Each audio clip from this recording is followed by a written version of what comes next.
Hello, everybody. Welcome. This is Oak. I've got Alex with me, and this is our very first episode of Inside the Huddle podcast.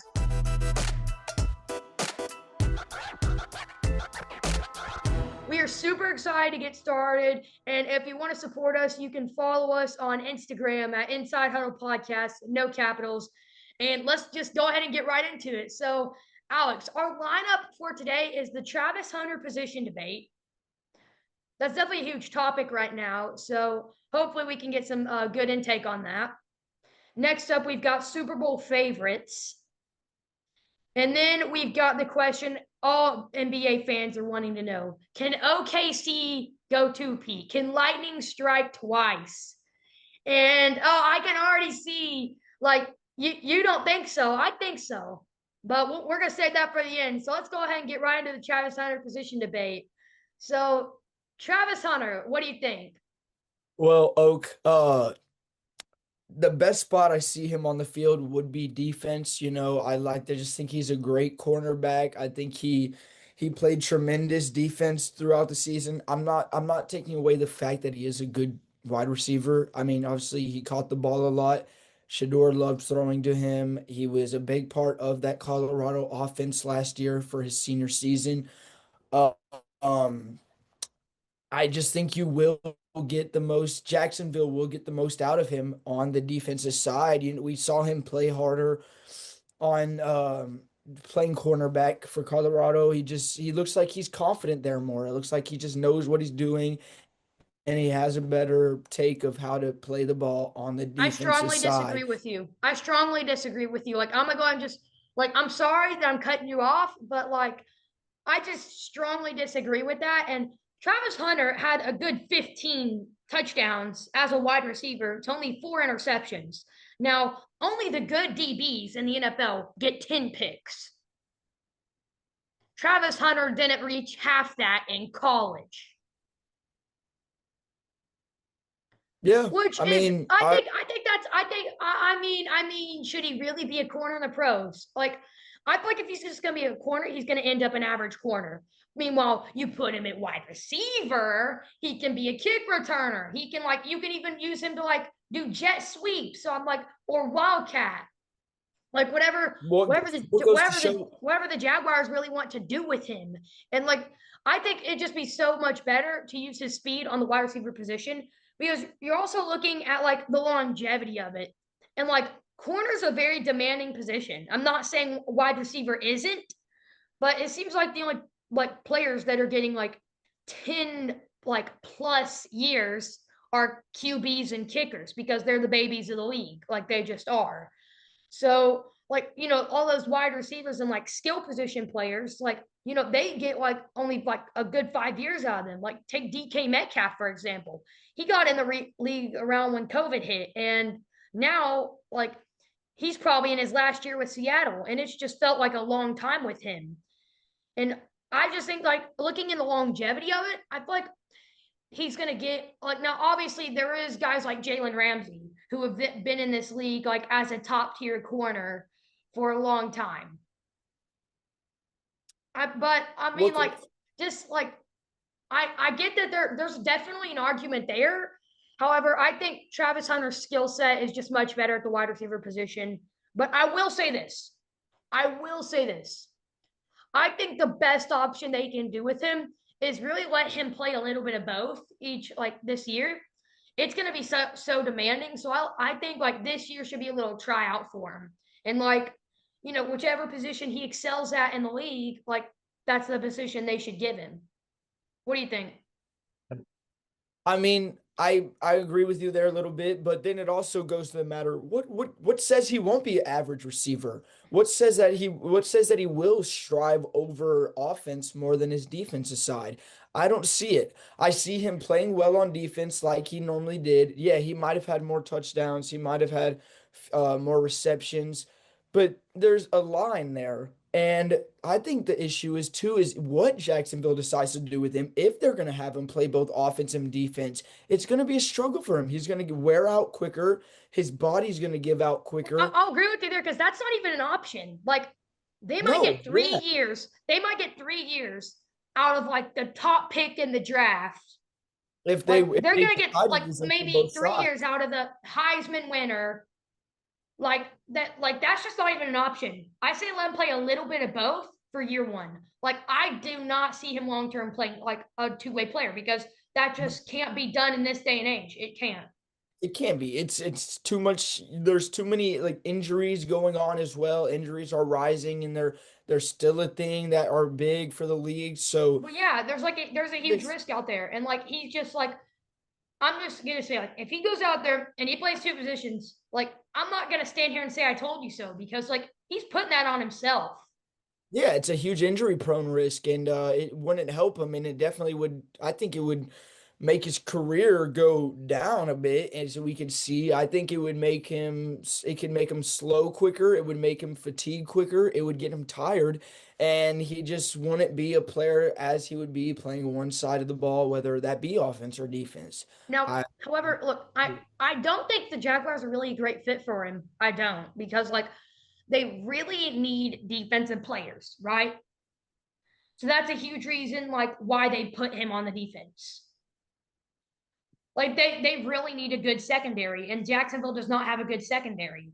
Like they have a like secondary that's awful, like really bad. So they probably want to put him in the secondary, but I like they've got tons of weapons on offense, but they don't on defense.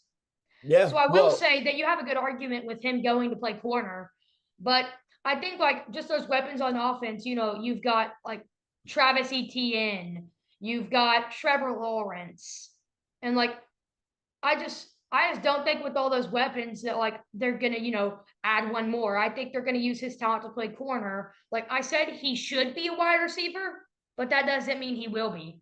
Like that like I just I think if he wants to play wide receiver, it's really whatever he wants to do at this point. Like they should give him that year, and then whichever like then he could start asking for trade offers and like get off that team and get to a Super Bowl contending team. yeah, I can see that there. Also, we know Jacksonville, their wide receiver class is mostly they're young guys. They're not the most experienced wide receiver group.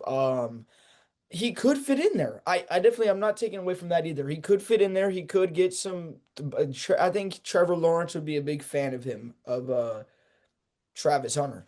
I think they would be good guys. They would be learn chemistry quick and everything. Well, But see, that's what I'm just concerned about it because we know that Travis Hunter, like, he played it like he was like he played at Jackson State around when Trevor Lawrence was getting out of like the league, like the college football.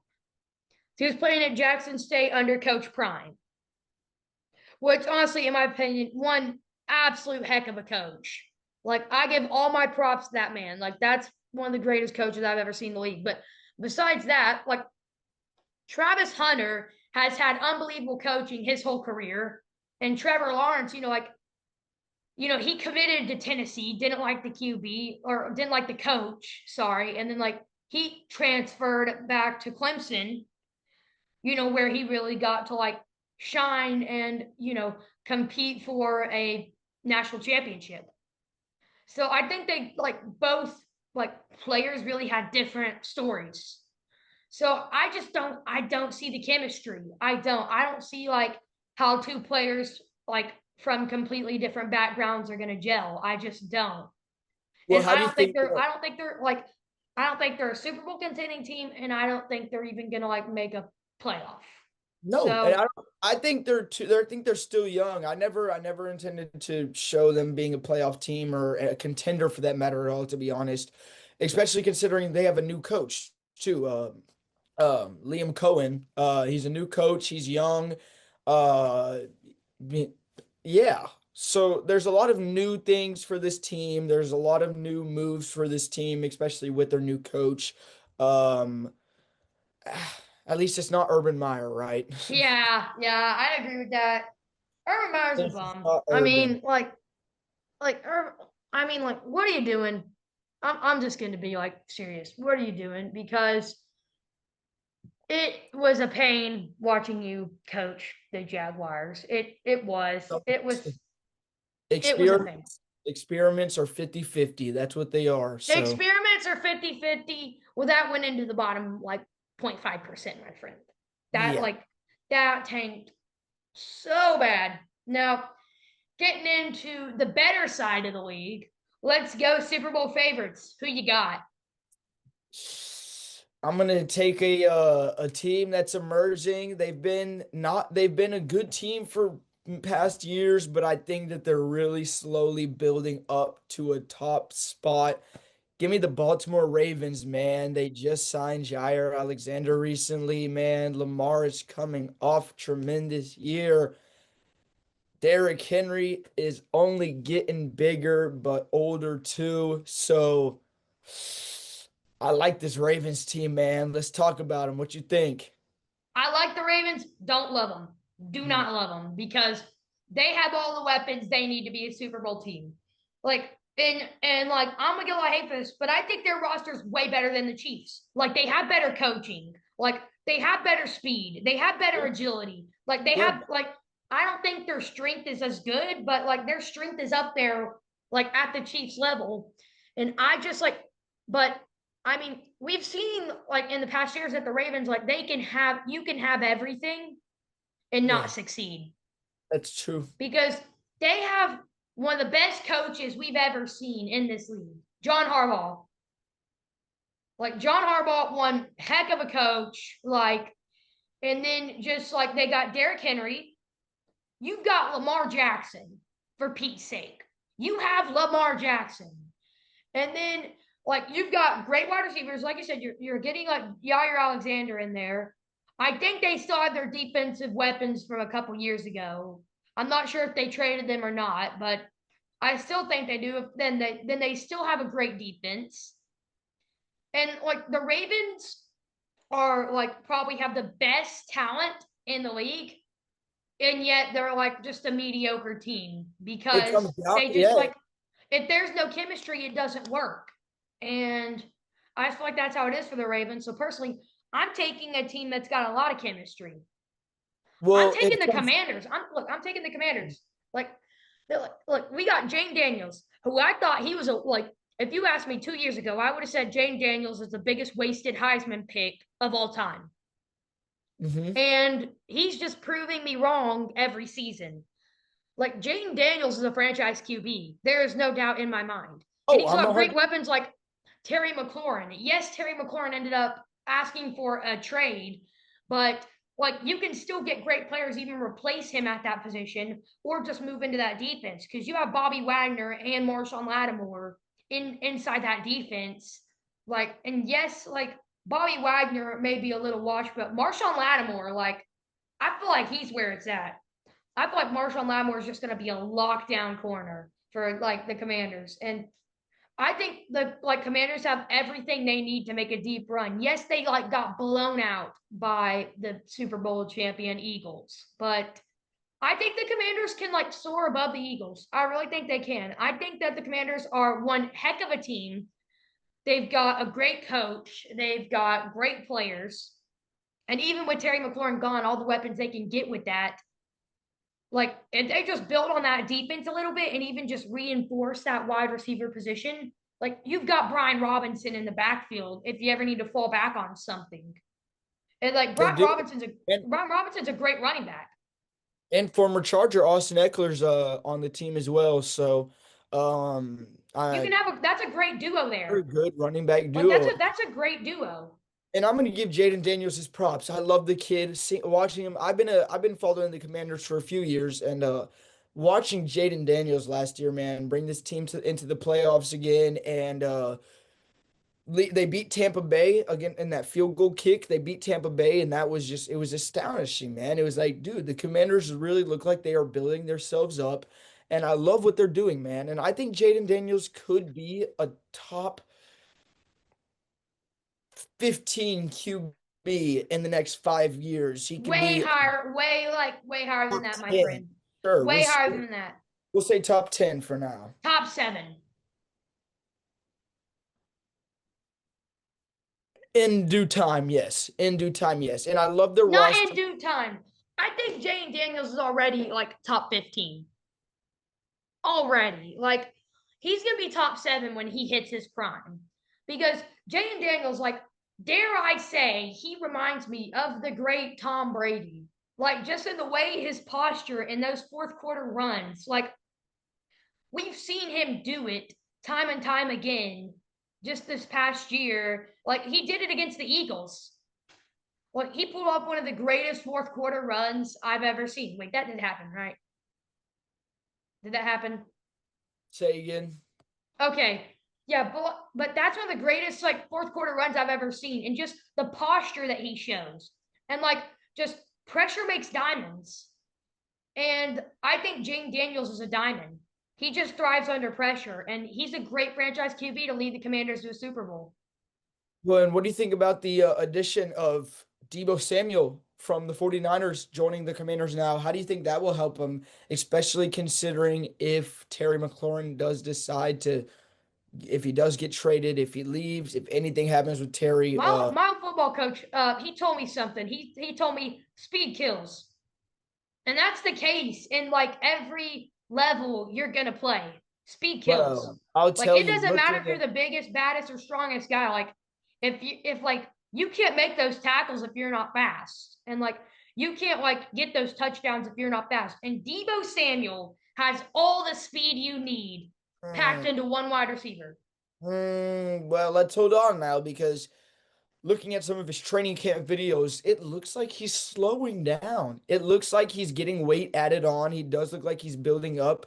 He's I don't know about that, man. I So don't we're know. gonna rely on training camp videos. So now I'm like just we've gone to relying on training camp videos. yeah, Debo Samuel's like just a great wide receiver. He's fast, he can catch, he can hit like get three out into the touchdowns. open field. Hit And three like touchdowns. even if he's putting on a little like weight, I'd say that's for the better. Like if it's muscle, then like that's going to help him so much in today's league. And I think Devo Samuel's a huge addition to that team because Then they should now switch him. Jaden Daniels finally has some weapons. Like he has two wide receivers he can go to that like he knows are capable. They should switch him. Then You they don't sound convinced. You don't sound convinced. he's You just getting don't look big. convinced. You don't sound It's like convinced. Like what are you thinking? it's What are like you thinking? it's like Eddie Lacy. He's it's like he could turn into another Eddie Lacy if he gets big and fat and eats and eating too much and not taking care of himself. T- if they really don't care if he keeps gaining weight and they really don't care about if his speed slows him down, then you know what they should do? They should put him to running back. They should add him, and then they can put him with Austin Eckler and Brian Robinson Jr. and that if they really think he's getting big, and I'm telling y'all, he looks like it's just I don't know. I'm trying to find it here for y'all so I could show you, but um, I mean, he's getting big, he's getting big. Okay. Put him Okay. put him at running back. Okay. Now that Put him you at put running up back. that now that you put up that photo, like I okay. I see where you're coming from. But and I like the running back idea. I do. I like it. And but if Terry McLaurin goes, they have to replace the wide receiver position. They have to get another wide receiver. Like that's just it. So now going in to see about OKC's two-peat. Hmm. So what do you think about their roster and their chances? Yeah, so obviously I give OKC their props, man. I mean, I think it's amazing what they did. They almost won the NBA Cup too. They came short to my Milwaukee Bucks. Luckily, let's go Bucks. But man, what a year for the Thunder. Just Shea winning MVP, him getting on the cover of 2K, them winning the NBA Finals, and Shea getting Finals MVP. I think they're really on that high right now. And I think that will help them carry into next season. Now, that's not me going to say that they're already going to be title favorites, contender, whatever, whatnot. But I think they're riding into a pedestal and a high this year about coming off just such a tremendous, amazing year. As such a young team too, man. That's the thing. It really is just the youth of this team that really just puts it all together. I think. And I just think that they're going to be having, um, until certain things come, which happens in the league, things happen, trades, injuries, things do happen. Until something hits them off their pedestal, I don't see them getting stopped. Now, they play in the Western Division. Western Division, I would say, is the best one. It's better than the East. They have more competition in the West. They have better players in the West. I I just see. I think that's their one challenge. I think their one challenge is truly the Western Division and just how much strength that is in there. Because it took them 7 games.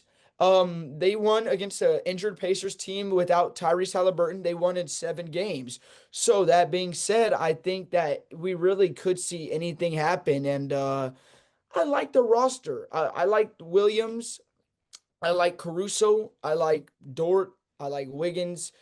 Even the Kentucky kid, Casey Wallace, man. I think that they do have such a well put together young roster that this team is a future team, man. They have the looks for being a future dynasty, if we want to go that far, even and say it. What do And you you've think? got like I love that. I do. I think that's like an awesome prediction. And I love that. I think they can easily go to Pete because they did it last year. Yes, it took them 7 games. Yes, it was against a Pacers team, but they're just getting better and more experienced. And they're such a youthful team. Like I there's a very bright future for them. I think so. Even if they don't like go to Pete, they're like they can make deep playoff runs. Like this is one of the best spots you want to be in as a GM right now, or as a coach, or as an owner. Like, this is like just a great spot for the Thunder because you really can't lose at like in this moment. You can't lose in this point, and like unless like you said, unless something drastic happens and they lose like SGA, like they're a great team. Like like you said, they've got Topic coming in. They've got Wiggins. They obviously they've got SGA and Chet Holmgren. Like this is one of the best rosters we've seen in a long time that are like that's youthful. And I just like I love this team. I love like their coaching. I love what they have to offer. And I just like can't wait to see what they do next year. I'm excited 100%. And I think Mark, I don't even know how to pronounce the name, man. I apologize. Let me get the pronunciation up. We'll edit this out, it's fine. Mark Dagnow. Mark Dagnow. I think he's a great coach, man. He's been with that Thunder team for years. He's been with them for some time, so he knows them. It's just again, they're young and they have chemistry. We see them in their post-game interviews where they all huddle together and they're laughing, they're having a good Chemistry time. is like the best part of that team. That's exactly what I'm It saying. And like is. if they can build on It is. that, like further on as the years go, like this is just gonna be such a great Cinderella story. Like I love this team. I love the players. I love the coaching. And like the sky's the limit for them, really. Like the sky's the limit for OKC. And I just like I love what they have to offer. Like I said, I love what they've like put on the table. And like I think now is where they say like we've got the goods, we've got the chemistry, we've got the whole package. Now someone come up here and like take us. And I think 100%. that's what this league needs. Like we need it like I think that OKC runs the league right now. And like Yeah, yes, that Western Division is super tough like you said. But we need like someone even from the East to just come out of that like dust and like take on OKC and like be a contender team. Yes, they beat the Pacers by like an inch. Yes, it was a great game. Yes, that's one of the best series we've had in a long time. And I loved every second of it. I loved watching it. I loved doing like just watching the post game interviews. I love this team. I do. Like I don't even want to say just like a bandwagon, but you can't help but root for this team. 100%. Let's talk about some stats here real quick, just to talk about future of OKC. We got just a little bit left, I see. Let's talk about the big three. My opinion, OKC's big three. Shea coming off of 30, averaging 30. 5-6. Williams averaging 21, 5-5, and then Holmgren. He was injured his rookie season, unfortunately, in that pro-am tournament. He averaged 15, 8-1 this year. I think the big three only has more. I think they're only going to get better. Shea averaging 30 points this year. I think that we can only see more from him. We're only going to see better from that big three of OK. I think like he can put up like those Kevin Durant, like James Harden numbers in their prime. Like he's just that good. Like even Steph Curry numbers. Like he can go 30, 35, 40, like 45 points a game. And I just love this team. And like I said, I've said that probably like 10 times, but it's true. And I have to stress it so much because not a lot of people will believe me when I say that the sky is the limit for OKC. And just those I'm stats you with you ran there. over, they're in such a good position right now. Like they've got Holmgren, he got injured in the pro-am tournament. Yes, that's like very like bad for them, but he's coming back. He's better. Like he's bigger. He's like faster. He's He played well. stronger. Like I just Yeah, love this he's OKC showing like himself. Everyone team. thought he would. Yeah, and I just like Yeah, can't wait to see what they do. Even with like, 100%. I and I mean, feel like we've kind of slept on Topic for like a second, and I just want to like bring him into the light even for just a second. Like this kid is a heck yeah, of an athlete. Like he he is is. He's going to a great take player. OKC to the next level. He really is. Him and SGA are going to I'm be excited like, to see I him think play. him and SGA are just going to work like so well together. I'm excited. Yeah, I think they. I think definitely that when we get to see him play finally, I think it's going to be cool to see him as an addition onto the team. And I do want to bring. Wanted to mention two things at least maybe before we wrap up. Do you have any people that you think could take down this OKC team that's riding on a pedestal? Just maybe like Oh two or three man. teams off Oh top of man. Oh man. Well, I like the Pacers. Like, I mean, obviously they've got Halliburton, and if they have him back, like it's gonna help the team a lot. However, I don't see them beating OKC because OKC had like the 2-0 lead and then they blew it. So like, they kind of let the Pacers like in. But I just don't like with that team, like with that roster, I don't see anything that compares to it. Like obviously there's exceptional teams out there, but nothing truly matches OKC. And that's what I had to say about that. Like, there's not like nothing matches OKC. There's just not talent out there. Like we're gonna have to go through years and years of building before someone can take down OKC. Yeah, I agree. What about Wembanyama on the Spurs? Any feeling anything from them over there? Oh man. I love Wimby. Like I love Wimby. However, I think he's with the wrong team. Hmm. You don't see like a Tim Duncan rise of age of rise or anything. You don't. No, No, you, no, that no, happen. I don't. I'd love to think so, but I don't. I would love to see the Spurs. Like I followed the Spurs for a long time.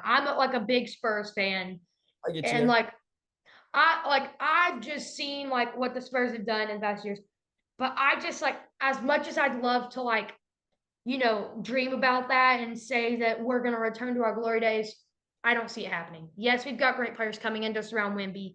And yes, Wimby's an incredible player you want to build this team around, but I just don't. Like, I don't think it's going to happen. I don't think it's going to happen in the next 5 years. I think it's going to take a long grind to get San Antonio back to their glory days. 5+ years. It will take 5+ years. Like And if they do. If they do, hopefully, like they gotta get new players in. They gotta get them settled in. They gotta build that chemistry. At this point, this isn't a team you want to let anyone go on. Like you don't want anyone to leave this team. Like you've got what you need. Now build it. Like just like years are gonna help San Antonio like more than anything. So just give them some years like under their belt. And I yeah, think they're gonna like be great. And I don't think they're gonna take down OKC, but I think they're gonna be there. I I think they're like going to that. be like they're going to be in that conversation. I think they're going to be like that playoff contender team. I like that. I like that. Yeah, so just that's all we've got, and thank you for watching. Like I said, you can follow us on Instagram at Inside Huddle Podcast with Oak and Alex. This has been a pleasure. I'm Oak. We've got Alex signing off.